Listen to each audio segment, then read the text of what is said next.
رامپور میں ایک گاؤں تھا اور اس کے ساتھ ہی ایک قبرستان تھا جہاں سے اکثر آوازیں آیا کرتی تھیں۔ وہیں گاؤں میں ایک عورت شانتا رہا کرتی تھی۔ وہ گھر میں اکیلی رہا کرتی تھی۔ ایک دن جب اس نے صبح اپنے گھر کا دروازہ کھولا تو اسے اپنے گھر کے باہر ایک کھوپڑی نظر آئی۔ وہ چلانے لگی، کس نے میرے گھر کے سامنے یہ رکھی ہے؟ تبھی وہاں پہ ایک گاؤں والا جو صبح سے بہت زیادہ مذاق کیا تھا وہ مذاق بنانے لگا۔ تبھی وہاں پر دوسرے گاؤں والے بھی آ گئے۔ شانتا سمجھ رہی تھی کہ یہ کسی جانور کی کھوپڑی ہے، لیکن گاؤں والوں نے بتایا کہ یہ کسی انسان کی کھوپڑی لگ رہی ہے۔ تبھی کچھ دیر سوچنے کے بعد گاؤں والوں نے اس کھوپڑی کو اٹھایا اور پھینک کر اپنے اپنے گھروں میں چلے گئے۔ اگلے دن صبح ہوئی تو شانتا کے گھر کے باہر پھر سے ایک کھوپڑی پڑی تھی۔ شانتا بہت پریشان ہوئی اور چلانے لگی۔ ابھی وہ گاؤں والوں کو بلا ہی رہی تھی کہ اس نے دیکھا سارے گاؤں والوں کے ہاتھوں میں ایک ایک کھوپڑیاں ہیں اور وہ آ رہے ہیں۔ وہ لوگ بہت پریشان ہوئے، یہ کون ہے جو انسانی کھوپڑیاں سب کے گھروں کے باہر پھینک رہا ہے؟ سب لوگ پریشان ہو گئے کہ ایسا کون ہے جو انسانوں کی کھوپڑیاں سب کے گھروں کے باہر پھینک رہا ہے۔ وہ اس معاملے کو لے کر بہت پریشان ہوئے، لیکن دن بہ دن یہ معاملہ بڑھتا ہی چلا گیا۔ روزانہ کسی نہ کسی گاؤں والوں کے گھر کے باہر کھوپڑی ہوتی۔ اگلے دن انہوں نے اس بات کا ذکر گاؤں کے سرپنچ سے کیا تو انہوں نے کہا کہ وہ کوئی نہ کوئی حل نکال لیں گے۔ پھر سب لوگ ساودھان رہنے لگے اور پھر سے ایک دن ایک گھر کے باہر کھوپڑی ٹکرائی۔ گھر والے باہر آ کر دیکھنے لگے لیکن پھر ڈر کر اندر ہی رہے۔ تبھی گھر کے باہر سے رامو اور راجا گزر رہے تھے اور وہ لوگ دیکھنے لگے۔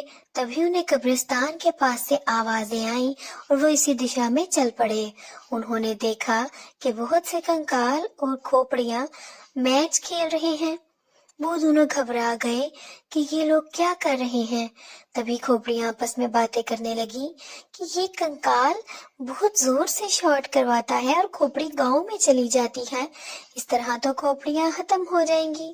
تبھی کنکال کہنے لگا، اس گاؤں میں انسان رہتے ہیں، جب کھوپڑیاں ختم ہو جائیں گی تو انسانوں کی کھوپڑیاں کس کام آئیں گی؟ تبھی وہ سب لوگ ہنسنے لگے۔ رامو اور راجا سب کچھ دیکھ رہے تھے۔